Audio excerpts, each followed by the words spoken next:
सुंदर साथ जी, कल आप लोग ने सुना था चौथे दिन की लीला चल रही है।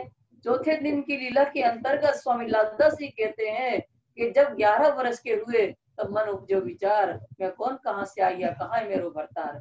कल आपने यहाँ से प्रसंग सुना था, जब इनकी 11 वर्ष की उम्र होती है तो इनके मन में विचार आता है कि मेरी आत्मा कौन है, कहाँ से आई है ये, और इस आत्मा का प्रियतम कौन है।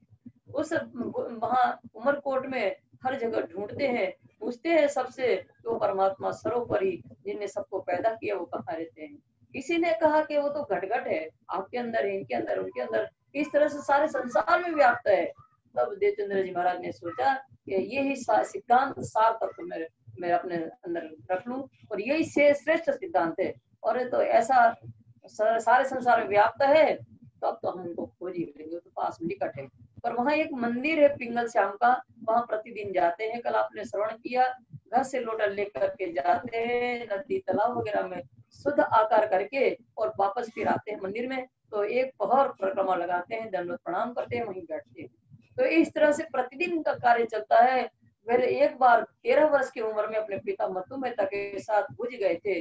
वहां उन्होंने देखा कि वहां अनेकों साधु संत है, सत्संग हो रहा है, अनेक मंदिर है, ये सब उन्हें देखा था। तब की बात उनके मन में थी। अब उनके मन में यही विचार आ रहा है कि वो यहाँ तो कोई साधु संत आता नहीं, जल का अभाव है, तो कोई साहस ही नहीं कर पाता है साधु संत वहां आने का। तो अब इनके मन में आता है कि कोई कच्छ जाने वाला मुझे मिल जाए तो मैं कच्छ जाना चाहता हूँ। साधु संतों के साथ मेरा समागम होगा, सत्संग होगा, जिससे मुझे परमात्मा की प्राप्ति होगी। ऐसा सोचते हैं, सब जगह पूछ रहे हैं कोई कच्छ जाने वाला मिले। इनकी ऐसी परिस्थिति देख करके उनके माता पिता बहुत समझाने का प्रयास करते हैं, पर इनका माया की तरफ मन आकर्षित नहीं होता है, परमात्मा की तरफ लगा हुआ है। कल आपने विस्तार से ये सारी हकीकत सुनी थी। अब उनको पता चला कि वहां का राजा जो है उमरकोट का, उनका वजीर खाना ब्याह की पद्धति के लिए कुंवर की तलवार लेकर के और कच्छ जा रहा था बारात लेकर के वजीर। तो ये उनसे पूछने गए, उन्होंने कहा हमारे पास, हम लोग तो ऊंटों पे सवार होके जाएंगे, तुम्हारे पास क्या सवारी है। बोले हम आपके पीछे पीछे जाए, नहीं हमारे साथ नहीं आना। अब उन्होंने कहा, मन में सोचा कि हम इनको क्यों पूछे, जब इनके पीछे पीछे हमें जाना है तो हम इनके पीछे पीछे चले जाएंगे। घर आकर के मार्ग में लेने वाली सामग्री उन्होंने एकत्रित किया, तो सामग्री उन्होंने हाथ में लिया, तो घर में देखा तो उन्हें लिया, रास्ता के लिए एक थाली लिया, कटोरा लिया, छोटी कढ़ाई लिया, जल के लिए लोटा लिया, कुछ पहनने के लिए वस्त्र रखा, और इस तरह से सारी वस्तु एक पोटली में एकत्रित करके और पोटली बांध करके तैयार हो। थोड़ा पैसा भी रख लिया, कमर में बांध, रक्षा के लिए कटार भी बांध लिया। अब इनको निकलना है, माता के नजर बचा करके वो बारात वाले 4:30 बजे निकल गए। और लल्लू भट्ट जी कहते, वृतांत मुक्तावली में लिखा है कि इनको निकलने में 1 घड़ी दिन बाकी रहा, तब ये निकले। और वो सब ऊंटों पे सवार है। सम्मत 1655 है, वैशाख का महीना है। तब श्री देवचंद जी महाराज बारात वालों के साथ गए। इनकी उम्र 16 वर्ष 7 महीना की है। अब ये मार्ग में चले जा रहे, रात पड़ी, सुनसान जगह है, कोई दिखाई नहीं देता। रेगिस्तान में रेती रेती के अलावा कोई होता ही नहीं कि कोई से बात करे, तो किससे बात करे। और चोरों का ऐसा भय रहता है कि 1-2 व्यक्ति तो अपनी रक्षा नहीं कर सकता है। अब ये भयभीत हो रहे हैं कि कहाँ जाए, कोई रास्ता नहीं सूझ रहा है, मरुभूमि की कहीं सीमा नहीं दिखाई दे रही है। तब इन्हें भयभीत होकर इनके पेट में दर्द होने लगा भय के कारण। तो सामने से उनको एक दिव्य पुरुष ने दर्शन दिए। इनको ऐसा लगा कि चोर होगा, मुझे अवश्य मार डालेगा। इतने में वो समीप आ गए और उन्होंने कहा कि तुम अपने कमर से तलवार छोड़ करके हमें दे दो। अब इनको कुछ सूझ नहीं रहा, और इन्होंने अपने कमर से तलवार छोड़ करके, स्वामी लालदास जी कहते हैं कि दई श्री राजी महाराज के हाथ में, अर्थात वो हुक्म के स्वरूप थे, उनके हाथ में वो तलवार छोड़ करके उन्हें दी। फिर उन्हें नूरी पिछोड़ी बिछाकर उनको लेट जाने की आज्ञा दी, और उनके पैर की जांग के मूल में पैर रख करके उनके पेट में जो असहनीय दर्द था उसको थोड़ा दूर किया। उन्होंने कहा और है, तो वहां दूसरी जगह और है, दूसरे पैर की जांग के मूल में भी पैर रखा, और फिर उनका दर्द दूर हुआ। तो उनकी नूरी पिछोड़ी उनकी कमर में बंधाई, उनका जो सामान था गाठरी अपने पीठ पर बांधी हुक्म के स्वरूप ने, तो दिव्य पुरुष ने। और साथ साथ अब चले जा रहे लौकिक संसारिक बातें करते हुए, और प्रातः होने में थोड़ा समय भी बाकी था, रात्रि शेष थी। बारात वालों के पास पहुंच गए और वो नूरी पिछोड़ी छोड़ा ली। गाठरी जो थी उनकी पीठ की वो देवचंद महाराज को लौटा दी, और उनकी तलवार वापस लौटाते हुए कहा, देखो देखो वो है तुम्हारे साथ। यही है ना। तो देवचंद जी महाराज बारात वालों की तरफ देखने लगे, इतने में ये अंतर ध्यान। तो ये सोचते हैं कि ये कौन था जो इन्हें मेरे आड़े वक्त में मेरा हाथ थाम करके मेरी सहायता की है, तो अब ये निश्चित मेरा खावंद है। उन्होंने मन में निश्चय हो गया और ये भी सोच लिया कि अब मुझे कोई भी मुसीबत कहीं भी पड़ेगी तो ये मेरी छत्र छाया के लिए मेरे हाजिर है, तो अब मुझे नहीं छोड़ेंगे। तो इस तरह से अब बारात वालों के पास जा रहे हैं। तो उन्होंने टोका, अरे भाई तुम कौन हो, कहाँ चले आ रहे हो? तो इन्होंने कहा देवचंद्र।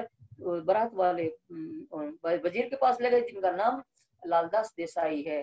तो लालदास देसाई के पास ले गए तो इनको देखा, आश्चर्य पड़ गए, अरे देवचंद्र तुम कैसे आ गए? हम लोग ऊँटों पे सवार अभी आए हो, तुम कैसे आ गए पैदल ऐसी जल्दी? बोले जैसे हवा चलती है तीव्र गति से उसी के अनुसार हम आ गए। तो उन्होंने ठीक है, कमर से सामान खोलो और भोजन के तैयार हो रहा तुम आ जाओ। बोले हम स्वयं पाकी अपना हाथों से बना दे, तो हमारा सीधा ले लो। बोले नहीं, सीधा भी हम लाए हैं कच्चा।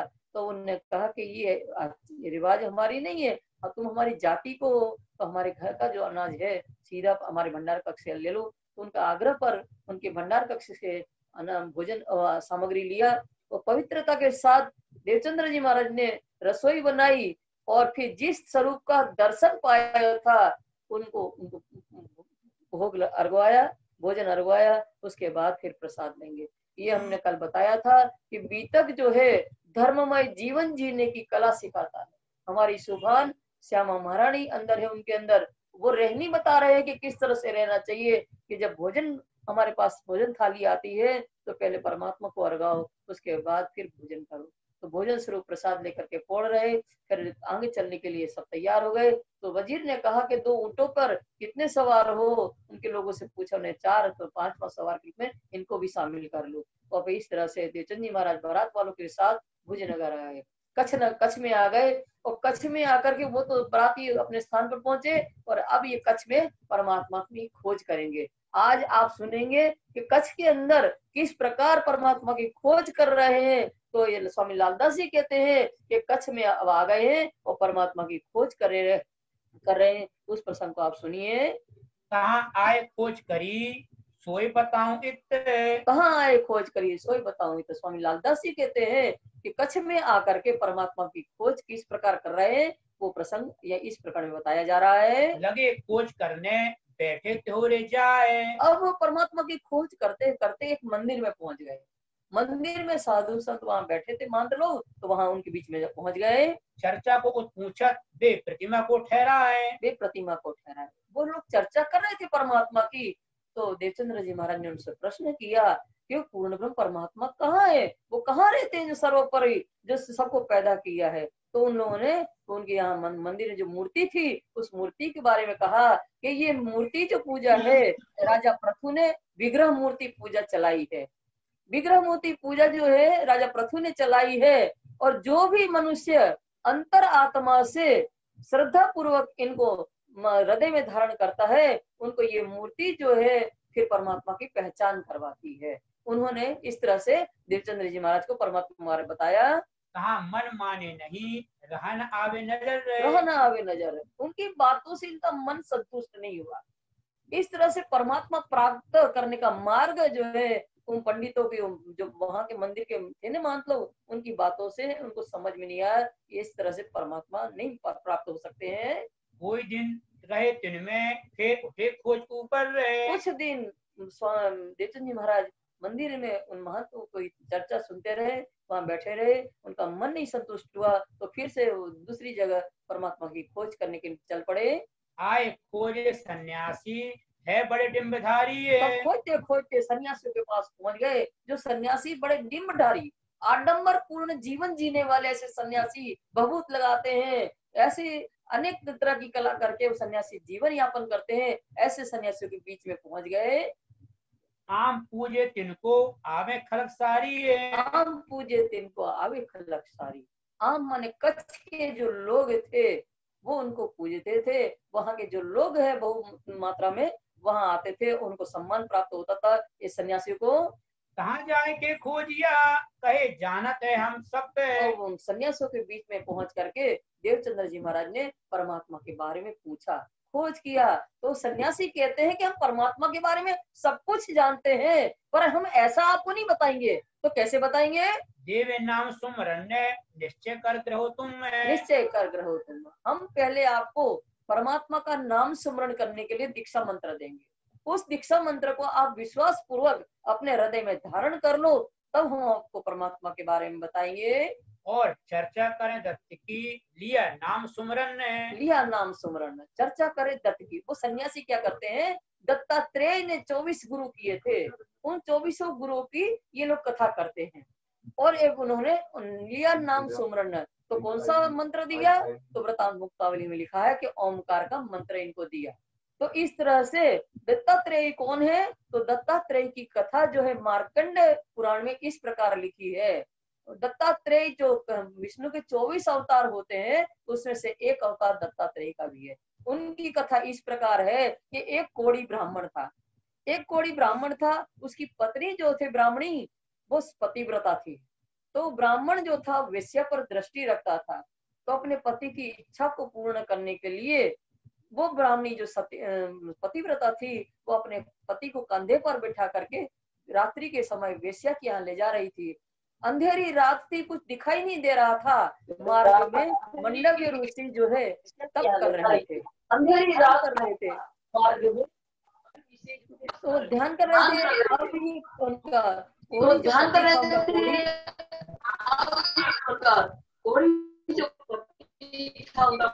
कोढ़ी पति जो था,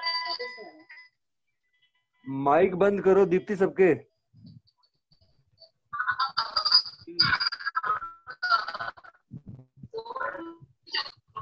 कोढ़ी पति जो था, माइक बंद करो दीप्ति सबके। वो रात को कंधे पर बिठा करके ले जा रही है।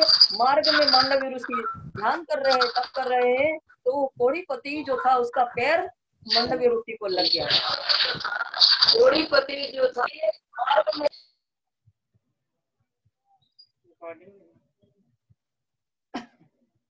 कर दिया। ये माइक तो अपना माइक चलो। उन्होंने श्राप दे दिया मांडव्य ऋषि ने कि जिसका ये पैर मुझे लगा है, वो प्रातः होते ही मर जाए। ये बात उनकी पत्नी ने जब सुनी, वो पतिव्रता थी, तो उन्होंने अपने पतिव्रत धर्म से सूर्य को उदय नहीं होने दिया। सूर्य उदय नहीं हुआ। सूर्य नहीं उदय हुआ तो सारे संसार में हाहाकार मच गया। सभी देवताओं ब्रह्मा जी के पास गए और ब्रह्मा जी से जाकर के विनती किया। तो ब्रह्मा जी जो है देवता की विनती सुन करके मृत्यु लोक में आए, अत्रि मुनि के आश्रम में। अत्रि मुनि की पत्नी जो है सती अनसुईया है। उन्होंने अनसुईया को कहा कि तुम सती हो, तुम ही एक सती पतिव्रता नारी को तुम ही समझा सकती हो, उनको तुम समझाओ और इनको जो है सूर्य उदय होने दो। तो अनसुईया ब्रह्मा जी की बात मान करके ब्राह्मणी के पास आई, हे सती, हे तुम सूर्य को उदय होने दो, और तुम्हारा पति अगर मर जाएगा तो मैं अपना पति धर्म से तुम्हारे पति को जिंदा कर दूंगी और तुम्हारा पति का कोढ़ भी मिट जाएगा। सती अनसुईया की बात सुन करके ब्राह्मणी प्रसन्न हुई और सूर्य को उदय होने दिया। पति तो मर गया वो कोढ़ी ब्राह्मण, पर उन्होंने अनसुईया ने उनको जीवित कर दिया, उसका कोढ़ भी मिट गया।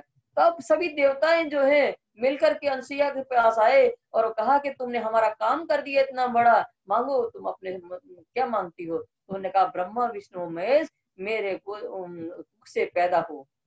तो उन्होंने कहा ठीक है।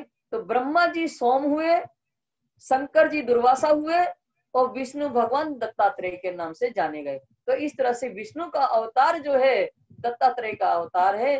दत्तात्रेय ने ही संन्यास मत की स्थापना की है। तो वो मधुमक्खी को भी इन्हें गुरु माना, जिससे भी थोड़ा सा ज्ञान मिला उनको उन्हें गुरु मान लिया। इस तरह से 24 गुरु दत्तात्रेय ने किए। तो ये सन्यास मत जो है दत्तात्रेय का चलाया हुआ है। तो उनके जो सन्यासी हैं शिष्य, वो उनके जो 24 गुरुओं की कथा सुनाते हैं। पर दिल में कछु न आभी क्यों ये न पति जे मन ने। पर दिल में कछु न आवे क्यों ये न पति जे मन ने। उनकी चर्चा सुनकर के सन्यासों की इनके दिल में थोड़ा सा भी प्रभाव परमात्मा के प्रति नहीं आ रहा है, क्योंकि उससे कुछ मिलने वाला ही नहीं है। तो इनका मन जो है उनकी चर्चा से संतुष्ट नहीं हो रहा है। कोई दिन कहाँ रहे फिर चले जागा और तो वृतांत मुक्तावली में लिखा है कि 3 महीना तक सन्यासों के सत्संग में रहे, फिर वहां उनको संतुष्टि नहीं हुई, कोई ज्ञान नहीं प्राप्त हुआ, तब तो दूसरी ओर जे जा रहे हैं। बड़े डिम्ब कनफट्टे चले गए तुम ठोरे। तो कनफट्टे साधु जो कान को फाड़ते हैं तो वो कनफट्टे साधु कहलाते हैं। तो देवचंद जी महाराज परमात्मा की खोज करने के लिए उनके पास भी गए।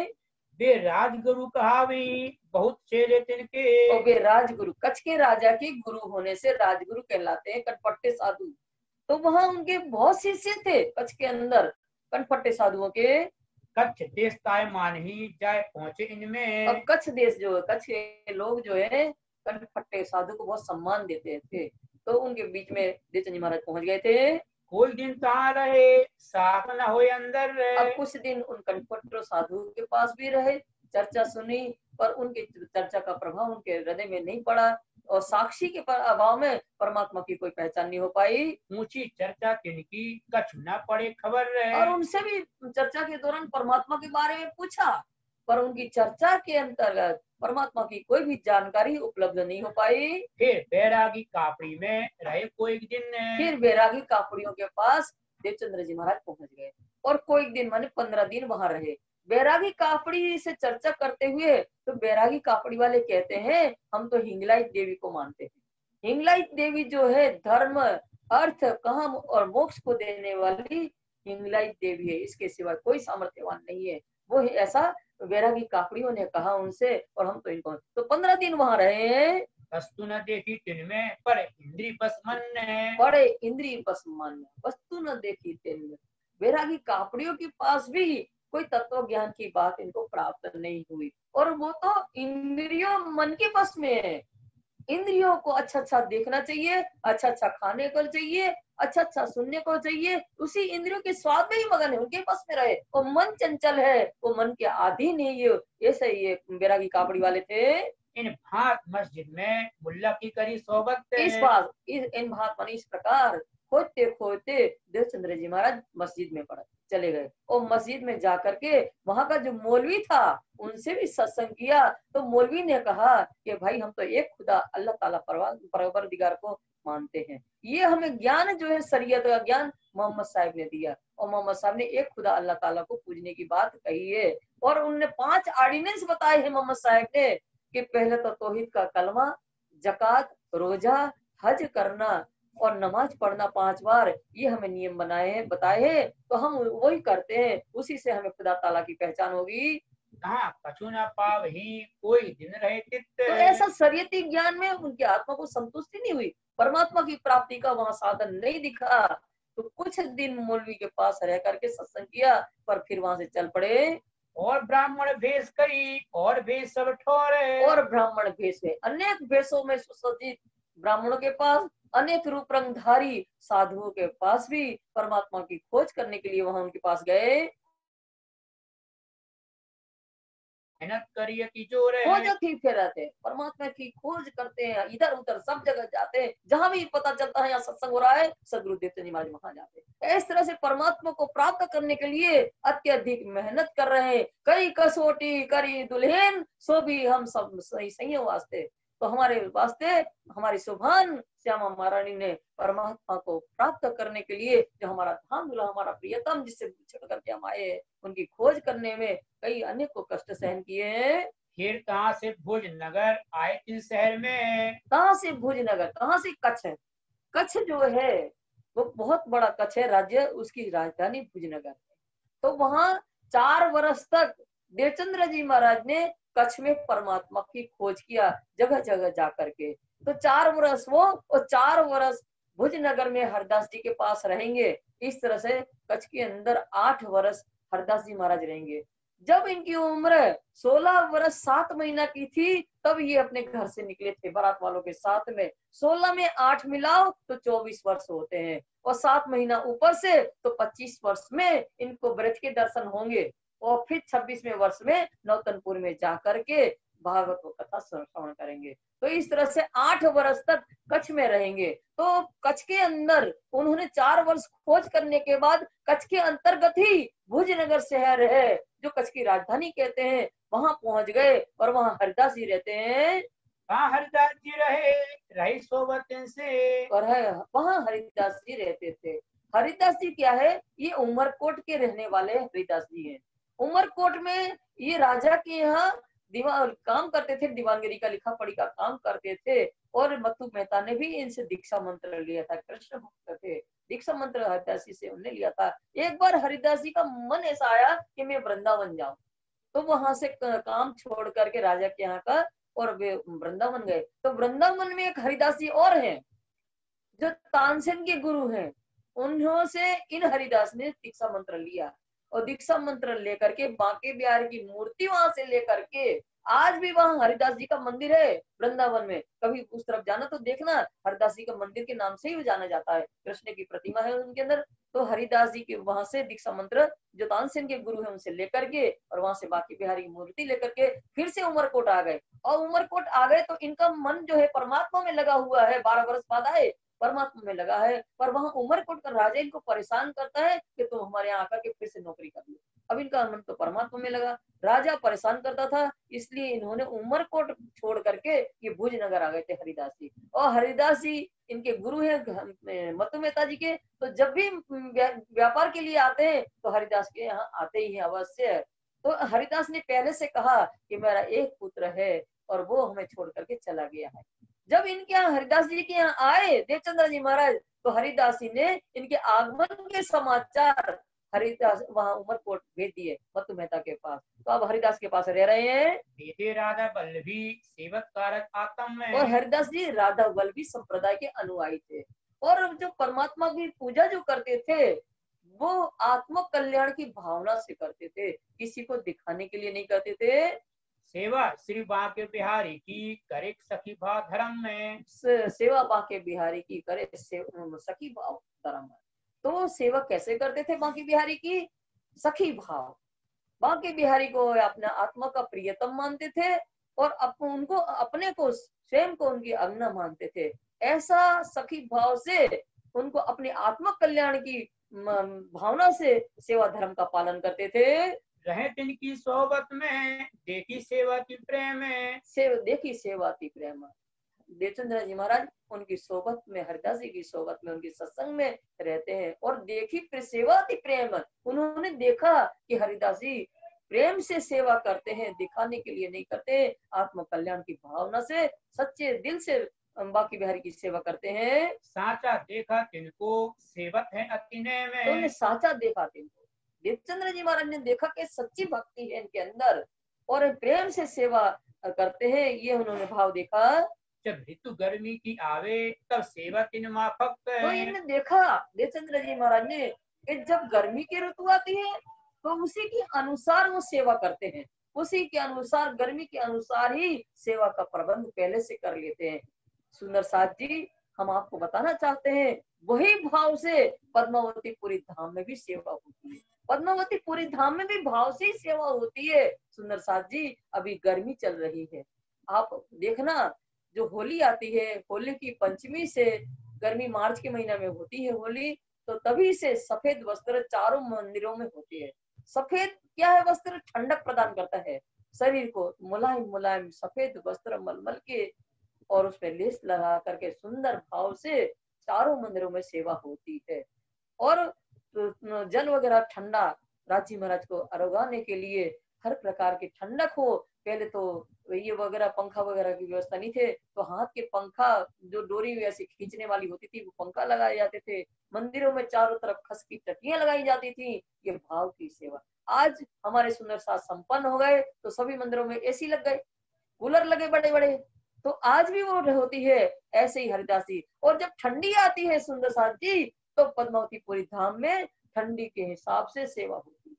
पुजारी महाराज बड़े भाव से, जब ठंडी प्रारंभ होती है तो कब से? तो श्रावण महीना की जो पंचमी है, तीज चौथ के बाद की पंचमी, उस दिन से कलरफुल पगे आएंगे चारों मंदिरों में।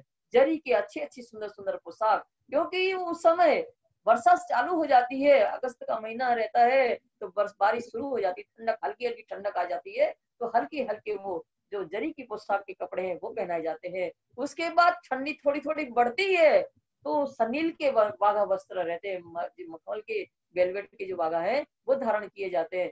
फिर ठंडी बढ़ती है तो फिर गर्म बागा, गर्म कंबल है, ऐसे बागा राजी महाराज के चारों मंदिरों में सेवा में आते हैं। और फिर ज्यादा ठंडी पड़ती है एकदम कड़ाके की, तो रजाई की सेवा भी आती है। सुंदर साथ जी जल वगैरह जो है गर्म करके पुजारी महाराज और गाते हैं, और उनकी सेज को तपाया जाता है, उनके वस्त्रों को तपाए, वाघा वस्त्र को तपाया जाता है, फिर उनके अंग पर धारण कराए जाते हैं।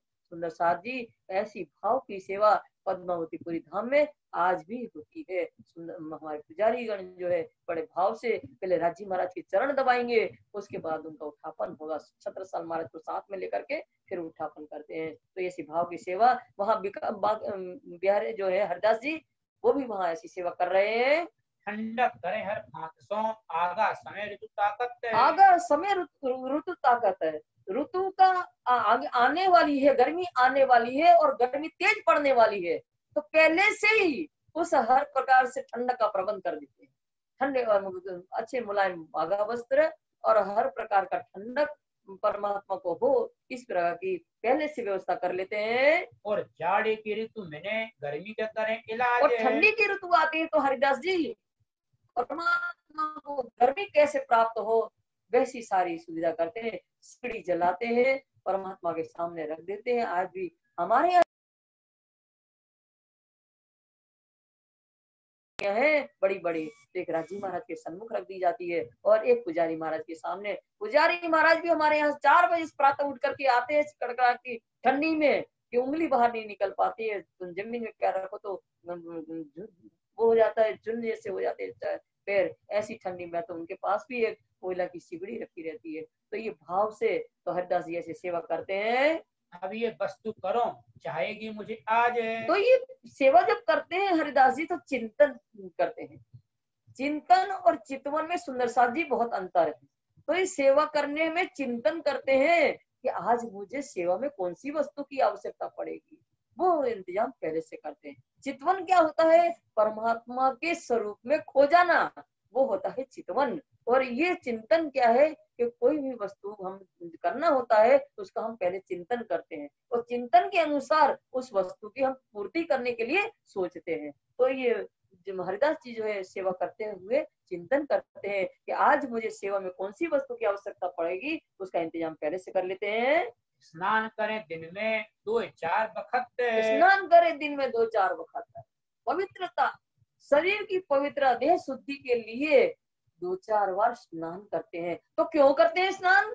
जब ऋतु पलटे में चाहिए, गर्मी शीत हो, गर्मी शीत हो, ऋतु पलटे में चाहिए। जब ऋतु परिवर्तन होता है, जब ठंडी से गर्मी आती है, गर्मी से ठंडी आती है, उस समय हमारी पाचन क्रिया जो है गड़बड़ा जाती है। तो उस समय बार बार हमें जाना पड़ता है लैट्रिन वगैरह के लिए। तो उससे क्या होता है, शरीर अशुद्ध होता है। तो शरीर की पवित्रता के लिए 2-4 बार स्नान करना पड़ता है। तब उनको स्नान का फिर वक्त होए, तब इसलिए उनको बार बार जाना पड़ता है, तो बार बार स्नान करते हैं। ये साँचवटी देख के ऐसी करे न कोई। ए साँचवटी देखे, उनने ऐसी सच्ची लगन पवित्रता के साथ भक्ति देखी, उनने सच्ची भावना से भक्ति देखी। तो देवचंद्र जी महाराज मन में विचार, कोई भी सेवा पूजा नहीं कर सकता है। इन ठिकाने आए के आत्मा पायो करारे। इन ठिकाने आए के आत्मा पायो करारे। हरदास जी के पास आकर के देवचंद्र जी महाराज को आत्मा को संतुष्टि हुई, आत्मा को शांति प्राप्त हुई। क्या अभी हम मुझे कुछ प्राप्ति अवश्य होगी? ये सचवटी देख के करने लगे विचार। ये सचवटी देख के करने लगे विचार।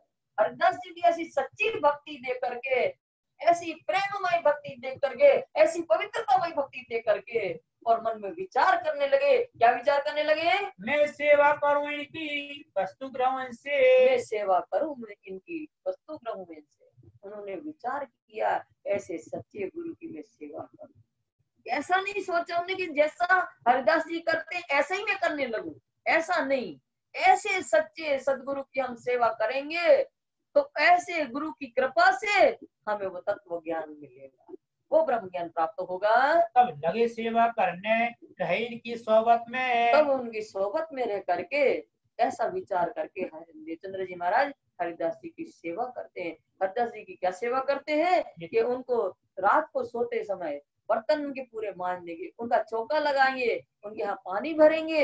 ये सारी सेवा जो है ये करते हैं। नित्याने चर्चा सुने जाए बैठे सोबत और नित्यान्य प्रतिदिन चर्चा सुनते हैं वहां जाकर के उनकी संगत में बैठ करके। और फिर क्या करते हैं, जब ये मतु महते सुनी धाय के आए चित्त। और हरिदास जी के द्वारा जब मत्तु मेहता ने सुनी कि उनके यहाँ हरिदास जी क्या देवचंद्र है पहुंच गए, तब ये उमरकोट से भाग कर दे भुजनगर आ गए मत्तु मेहता जी। नसीहत जो कहने हती सो कह थके सब। नसीहत माने उपदेश, समझाना, बहुत तरह से समझाया, जो कुछ भी समझाना था, जितना समझाना था मत्तु मेहता ने अपने पुत्र को समझा करके थक गए। ये क्यों माने नहीं बेजार हुए तब। ये क्यों ही माने नहीं बेजार हुए तब। देवचंद्र जी महाराज पिता की बात नहीं मानते, तब मत्तु मेहता बेजार माने दुखी हो गए, थक गए समझा करके। सुंदर साथ जी ऐसा नहीं समझना कि देवचंद्र जी महाराज अपने पिता की बात नहीं मानते थे, पिता की बात मानते, पर वो पिताजी माया की बात करना चाहते थे, और ये इनको माया अच्छी नहीं लगती थी, इसलिए पिताजी की बात, अगर ये परमात्मा की बात करते तो जरूर अवश्य मानते। ये माया की बात करते, ये माया इनको पसंद नहीं है। श्री देवचंद जी माया के क्यों नजीक न जाए। और देवचंद्र जी महाराज माया के कार्य व्यवहार की तरफ, संसारिक कार्यों को अच्छा नहीं लगता, तो उस तरफ इनका मन लगता ही नहीं है, किसी भी प्रकार वहां जाना नहीं चाहते माया की तरफ। इनको वह गमे नहीं बड़ो दुख पहुंचाए। बड़ो दुख पहुंचाए, इनको वह गमे नहीं, वह कौन माया गमे नहीं अच्छी लगती किसको, देवचंद्र जी महाराज को माया के कार्यकलाप, संसारिक कार्यकलाप अच्छे नहीं लगते। और बार बार मत्तु मेहता जी वही बात क्या कहेंगे, बार बार जब समझाते हैं तो देवचंद्र महाराज को बहुत दुख लगता है। हरिदास जी की सेवा करें मनसा वाचा कर्म में। और देवचंद्र जी महाराज गुरु हरिदास जी की सेवा मन से, वचन के द्वारा और कर्म के द्वारा जो सेवा करते हैं। कछु शक न ले अभी रहे आत्मा के धर्म में। कछु शक न ले अभी रहे आत्मा के धर्म में। अपने गुरु के प्रति देवचंद्र जी महाराज के मन में जरा मात्र भी उनके अंदर शक नहीं आता है, संदेह नहीं उत्पन्न होता है, और आत्म कल्याण की भावना से सेवा का धर्म का पालन कर रहे हैं। देख साथ हरिदास जी को मन में दो नाम सुमरन है। अब हरिदास जी ने देखा देवचंद्र जी के अंदर सच्ची भक्ति, सेवा भाव देखा, और इनका मन ने देखा कि माया की तरफ नहीं है, परमात्मा में ही ये समर्पण है। ये हरिदास जी ने देखा तो उन्होंने सोचा कि इनको हमें परमात्मा का नाम सुमरण करने के लिए दीक्षा मंत्र दें, ऐसा मन में सोच रहे हैं। पहले गुरु ऐसे ही करते थे सुंदर साथ जी, कि शिष्य को परखते थे कि ये शिष्य योग्य है कि नहीं मंत्र लेने के लायक, तब मंत्र दीक्षा मंत्र देते थे। तो हरिदास जी ने भी देखा देवचंद्र जी महाराज योग्य पात्र है, तो उनको दीक्षा मंत्र देने का मन में निर्णय ले लिया। ऐसा विचार करके एक दिल में लिया दिन। तो हरिदास जी ने ऐसा सोच करके एक शुभ दिन अपने दिल में ले लिया। श्री मत्तु मेहता विचार करें क्यों ये डारो माया में। तो उधर क्या करें, उनके पिताजी मत्तु मेहता जी भी विचार कर रहे हैं कि ऐसा करें, देवचंद्र जी को माया में हम डाल दें, माया के बंधन में बांध दें, तो ये हमारे बस में आ जाएंगे। तो ये हाथ आवे मेरे छोटे बैराग इनसे। तो ये हमारे बस में आ जाएंगे। देवचंद्र जो अभी परमात्मा की तरफ मन लगा है ना, फिर माया में आ जाएंगे। तो इस तरह से ये हमारे बस में आ जाएंगे। एक ठोर सगाई करके ब्याह को धरायो दिन। तब मत्तु मेहता जी ने क्या किया, एक जगह अच्छे कुल, प्रतिष्ठित कुल में लीलबाई के साथ सगाई कर दी देवचंद जी महाराज की, और शादी का मुहूर्त भी निकाल दिया। एक फलाने दिन शुभ मुहूर्त है, उस दिन शादी करेंगे। वही दिन था उत्तम, लेने का नाम सुमरन है। और संयोग से वही दिन उत्तम था। मुहूर्त, शुभ मुहूर्त तो एक ही होता है, उसमें कोई भी शुभ कार्य कर लो। तो वहाँ हरिदास जी ने भी उसी मुहूर्त में दीक्षा मंत्र देने का लिए सोचा था, और यहाँ पिताजी ने भी वही मुहूर्त निकाला, उसी दिन इन्हें शादी का लिए निश्चित कर लिया। मारा राधा वल्लभी में लेते नाम सुमरन है। अब देवचंद्र जी महाराज ने मन में विचार किया कि राधा वल्लभी संप्रदाय में जो है दीक्षा मंत्र लेने के पहले भद्र वेश होना पड़ता है। भद्र वेश होता है। श्री देवचंद जी विचार किया मन में विचार किए कि भद्र वेश होकर के आना पड़ता है, तब दीक्षा मंत्र। तो भद्र वेश क्या है सुंदर साथ जी, सिर को मुड़वाना और सफेद वस्त्र धारण करना, ये है भद्र वेश। तो ये मन में सोच लिया इनने। श्री हरिदास जी पूछिया तुमको नाम सुमरन देवे आज है। तो हरदास जी ने कहा कि देवचंद्र, हम चाहते हैं कि आज अच्छा दिन है, मुहूर्त अच्छा है, तो हम परमात्मा का नाम स्मरण करने के लिए तुम दीक्षा मंत्र दे रहे हैं। भद्र भेष हो आओ, कोई तुम्हारा काज तो है। इसलिए अब तुम करो देवचंद्र, ऐसा करो कि भद्र भेष होकर के आ जाओ, और इससे तुम्हारी आत्मा का हम दीक्षा मंत्र देंगे, तुम्हारे आत्मा कल्याण का कार्य सिद्ध हो जाएगा। तभी भद्र भेष होए के आए के बैठे पास है। तब इनको देरी कहाँ लगनी थी, देवचंद्र महाराज तुरंत भद्र भेष हो गए, सिर मुड़वा लिया, सफेद वस्त्र धारण करके हरदास जी के सम्मुख बैठ गए। पूछा नाम कहाँ का लिया है, कया सन्यासी कर विश्वास तो है। हरदास जी ने मंत्र देने के पहले देवचंद्र से पूछा कि देवचंद्र, ये पहले हमसे पहले किसी से दीक्षा मंत्र लिया है क्या? तो देवचंद्र जी झूठ तो बोलेंगे ही नहीं। उन्होंने कहा हाँ, हमने विश्वास पूर्वक पहले सन्यासी का दीक्षा मंत्र लिया है। कहा सोई नाम सुमरन ने चिट्ठी में लिख कर रहे। तो फिर हरदास जी ने कहा देवचंद्र, ऐसा करो, वो मंत्र जो था, ओंकार का मंत्र जो तुमने लिया था, उसको एक पत्र में, एक कागज में लिखो, चिट्ठी में लिखो, और लिख करके क्या करना है, रोटी में चिट्ठी वाए के जो सन्यासी को यूं कर रहे। जो सन्यासी को ये करो। फिर वो कागज की चिट्ठी जो में जिससे मंत्र लिख करके, और रोटी का जो आटा होता है उस लोई में वो कागज रख दो, और उसके बाद रोटी बेल करके, रोटी बना करके किसी सन्यासी को वो रोटी खिला करके उनका मंत्र लौटा दो देवचंद्र। तब श्री देवचंद जी ने कहा इनसे कछु न होए। तब देवचंद्र जी महाराज ने गुरु हरदास जी से कहा, हरदास जी, ऐसा करने से तो कुछ भी नहीं होने वाला है। जो नाम को जोरावर तो क्यों करने से सोए। हे हरदास जी, अगर वो सन्यासी का मंत्र शक्तिशाली होगा, प्रभावशाली होगा, तो किसी भी प्रकार से हमारे जैसे दूर नहीं होगा। जो तुम्हारा नाम जोरावर है वो आप ही हो गए दूर है। अगर है हरदास जी, आपका जो दिया हुआ दीक्षा मंत्र ताकतवर होगा, प्रभावशाली होगा, तो वो तो अपने आप दिल से निकल जाएगा।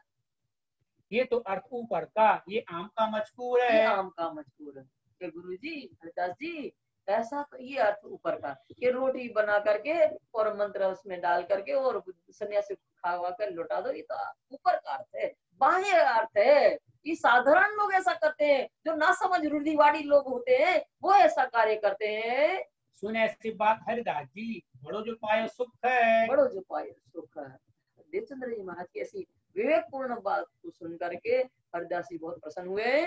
जियो नाम सुमरन ने देखो स्वरूप सन्मुख है। तो हरिदास जी अब इनको मंत्र दे रहे हैं।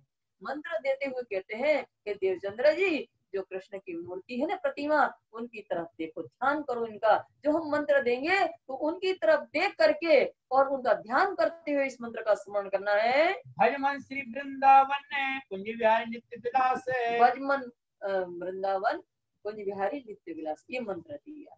तो नित्य वृंदावन में जो कुंज विहारी श्री कृष्ण है, जो विलास करते हैं, नित्य विलास करते हैं, उनका जो है मन से स्मरण करना है।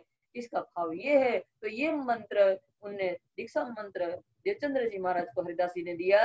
यही राखो तुम दिल में सुमरो कर विश्वास हे है। देवचंद्र, इस मंत्र को तुम अपने हृदय में धारण कर लो, और इस मंत्र को मन से विश्वास करके इसका स्मरण करना है, मनन करना है। सखी भाव भजियो उपदेश करके ए है। तो और एक बात और तुम सुन लो देवचंद्र, कि सखी भाव होकर इस मंत्र का जाप करना है। कैसे?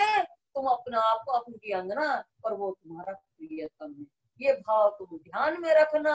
क्योंकि पुरुष पड़े ये निध ना आवे, अबला पड़े लीजिए अंग।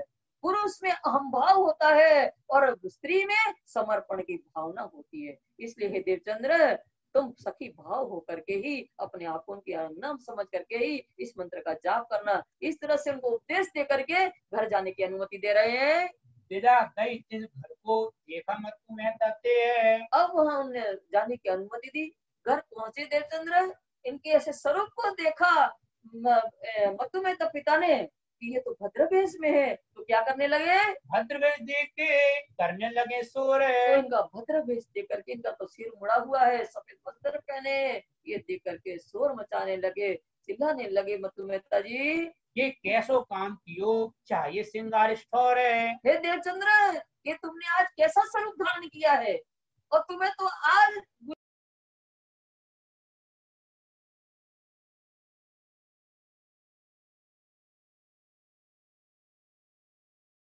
पीठ खींचदार के श्लोक का वचन है। तो अब ये दुखी होकर के मतु मेहता खींच करके क्रोधित होकर के रो करके और इनको डांटने लगे। सिद्धूचंद जी उत्तर दियो, तुम क्या चाहत हो दिन में? तो उन्होंने कहा, देवचंद्र जी ने पिताजी से शांति से कहा, धैर्य के साथ कहा कि पिताजी आज के दिन आप क्या चाहते हो मुझसे? मैं ब्याह करना था जिनसो किया है 300। आप शादी ही तो चाहते थे पिताजी, तो मुझे जिससे शादी करनी है, मेरी आत्मा को जिससे शादी करनी है, उससे मैंने शादी कर ली है।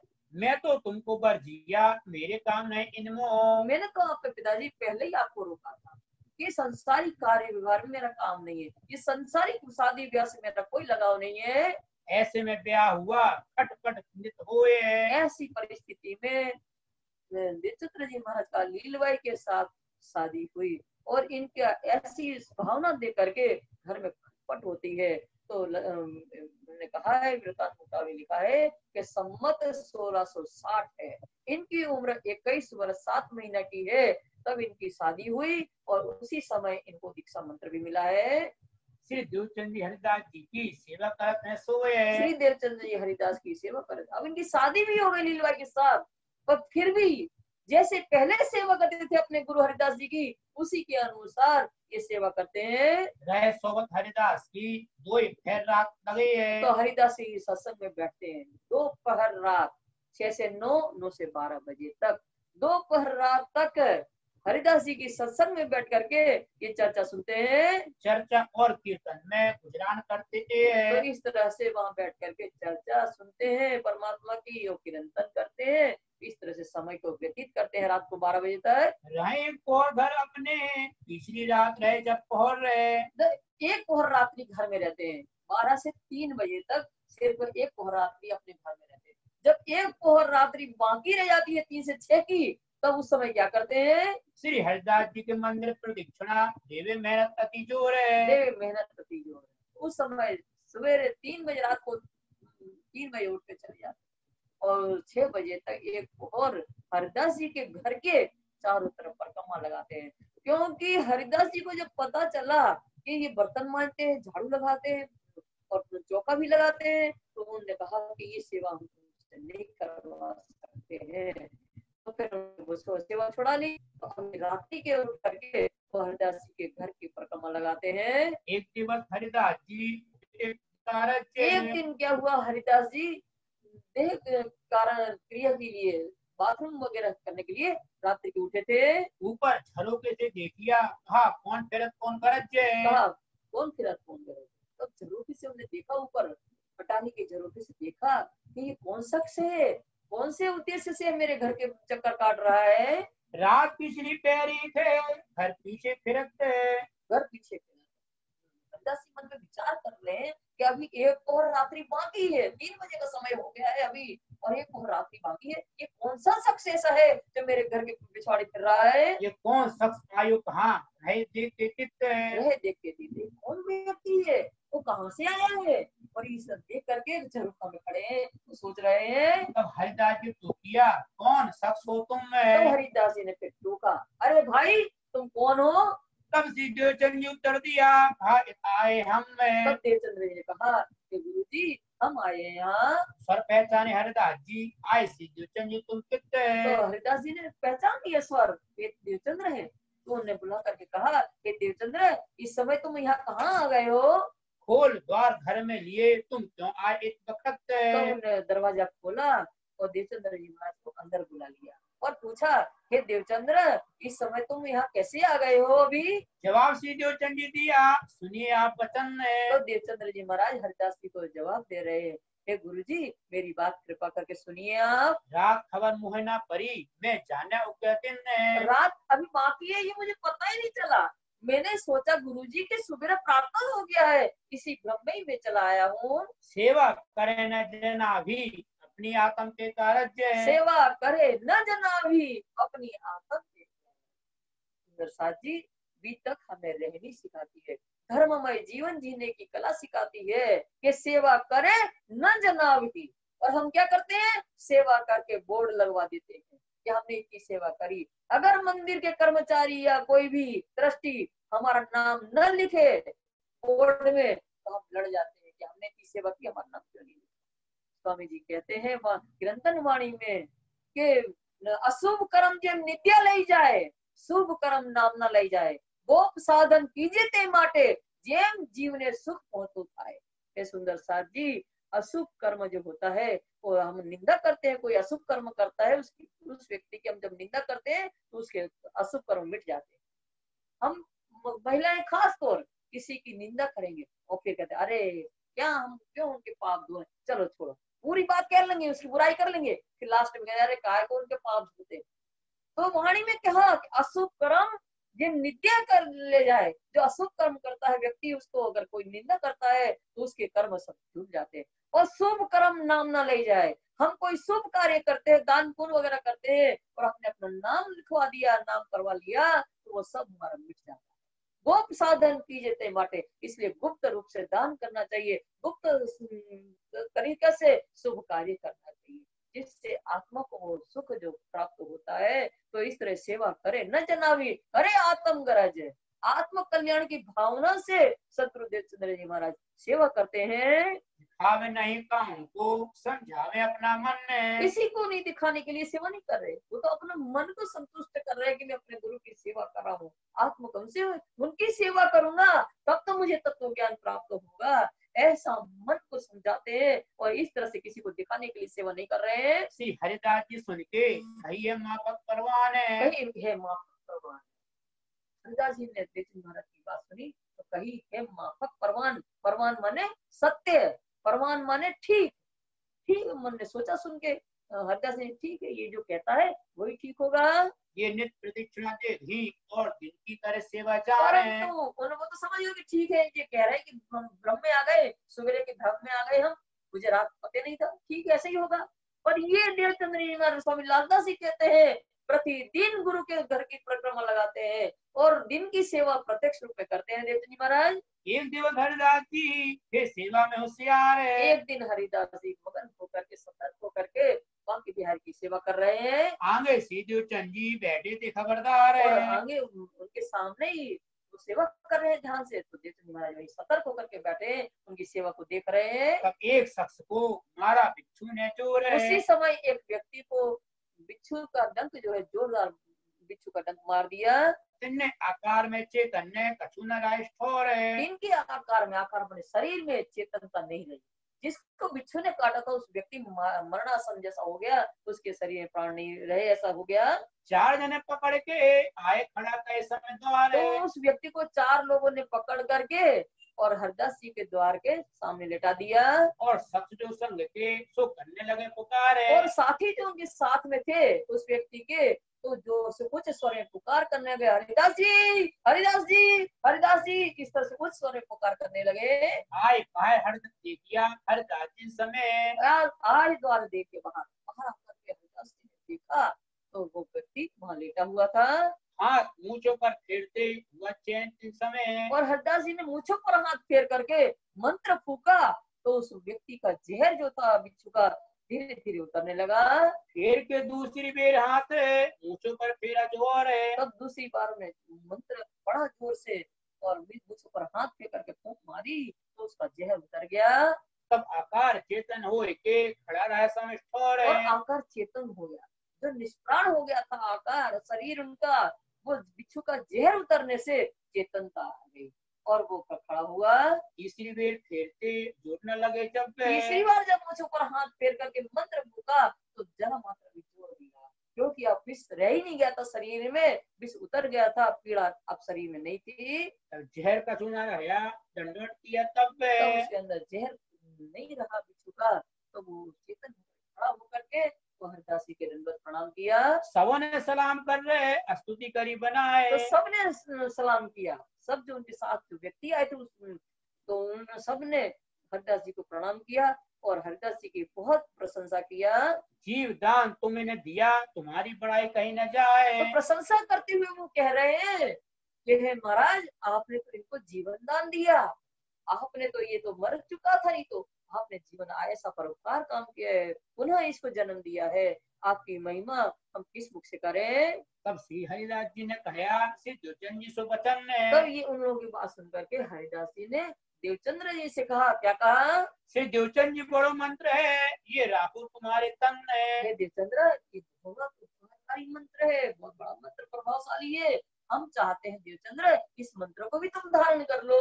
तो एक बड़ी फुर्सत न होती मंत्र कहने में। अगर हे देवचंद्र एक क्षण का हमारे पास समय न होता मंत्र फूकने में तो क्या होता? तो प्राण न रहते इनके हो ऐसो कारण से। वो होते ऐसे तो उस व्यक्ति के प्राण नहीं मर जाते। तो ये ऐसा प्रभावशाली मंत्र है कि इससे उपकार होता है, मनुष्य को जीवन दान मिलता है। तब श्री देवचंद जी कहा हरिदास जी सुनो तुम। तो देवचंद जी ने हरिदास की बात सुन करके कहा, हे हरिदास जी आप कृपा करके हमारी बात सुनिए। हमको मंत्र जो तुम दियो सो हृदय राखे हम। हे गुरु जी, आपने जो हमें मंत्र दिया है भजपन वृंदावन कुंज बिहारी नित्य विलास का, वो हमने अपने हृदय में धारण कर लिया है। स्वयं मंत्र कैसा है जो लाभ बिच्छू का दुख है। हे हरिदास जी, वो ऐसा प्रभावशाली शक्तिशाली मंत्र है कि जन्म के समय लाख बिच्छू के काटने के बराबर कष्ट होता है मनुष्य को, और जब मृत्यु होती है तब भी लाख बिच्छू के काटने का जैसा कष्ट होता है। सो जन्म और मरण का छुड़ाए के दिव्य सुख है। और वो ऐसा ताकतवर मंत्र है कि मनुष्य को जन्म मरण के चक्कर से मुक्त करवा करके अखंड मुक्ति प्रदान करके वो सुख प्राप्त करने वाला मंत्र है। तो मंत्र जिनूर में रहे कहा ये कैसे समाए। तो हे गुरु जी, ऐसा प्रभावशाली शक्तिशाली मंत्र जिसके हृदय में रहता हो, जो मनुष्य को जन्म मरण के चक्कर से छुड़ा दे, ऐसा शक्तिशाली जिस हृदय में मंत्र रहता हो, तो ये साधारण एक बिच्छू के काटने का मंत्र इसको की कहाँ समाएगा साधारण मंत्र। तब हरिदास जी इसके सिफत करी बनाए। तब हरिदास जी ने उनकी ऐसी बात सुन करके देवचंद जी महाराज की उनकी प्रशंसा करने लगे देवचंद जी महाराज की। हे श्री देवचंद जी ये बुद्धि हमें नहीं लगा रहे। देवचंद्र जी, तुम जैसी बात करते हो ना विवेकपूर्ण, ऐसी तो बुद्धि हमारे पास है ही नहीं है। हरिदास जी कह रहे हैं जो वचन तुम कहते हो सो हमें नहीं विचारे। तुम जो प्रभावशाली ऐसे वचन कहते हो देवचंद्र, उनकी तो सोचने की विचारने की हमारे अंदर बुद्धि भी नहीं है।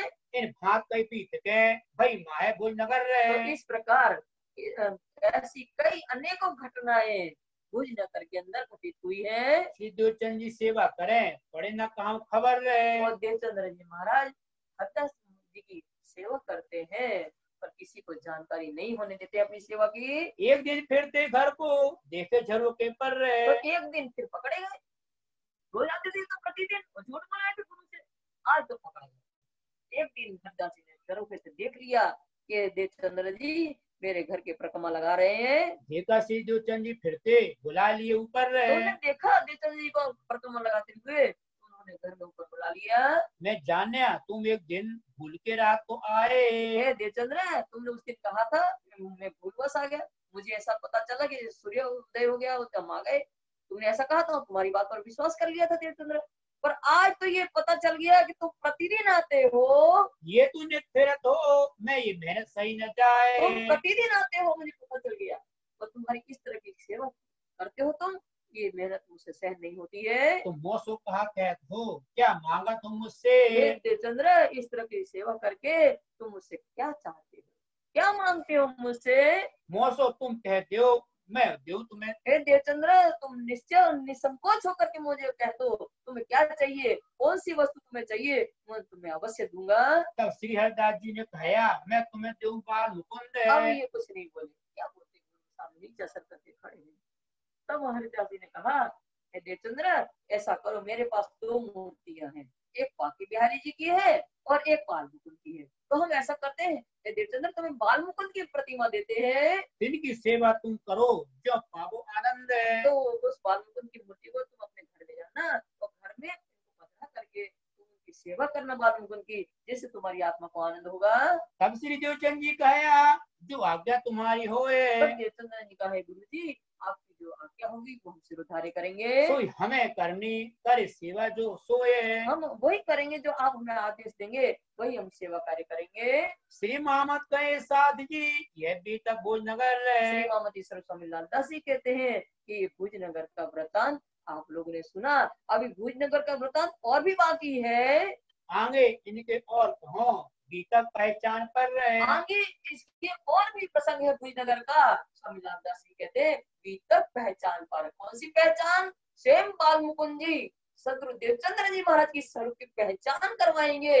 वो प्रसंग सुंदर साथ जी कल सुनेंगे। सुंदर साथ जी, कई कई लोग कहते हैं कि आप कितनी लंबी हो जाएगी बीतक चौपाई टू चौपाई में, सारांश में। पर सारांश अगर हम कहेंगे तो हम एक दिन में पूरा सारांश कह सकते हैं, तो उसमें आपको कुछ मिलने वाला नहीं है। वो स्टोरी में जो खास लालदास महाराज की बीतक में 4 चरण है चौपाई के, तो चारों चरण कुछ कहते हैं और उनके अंदर गहराई छिपी हुई है। सुंदर जी, वो आपको शांति से सुनने से वो सारे रहस्य आपको समझ में आएंगे और आपको समझ में आएगा कि बीतक में है क्या। तो इसलिए सुंदर साथ जी चौपाई टू चौपाई आप सुनेंगे, आपको बहुत आनंद आ जाएगा।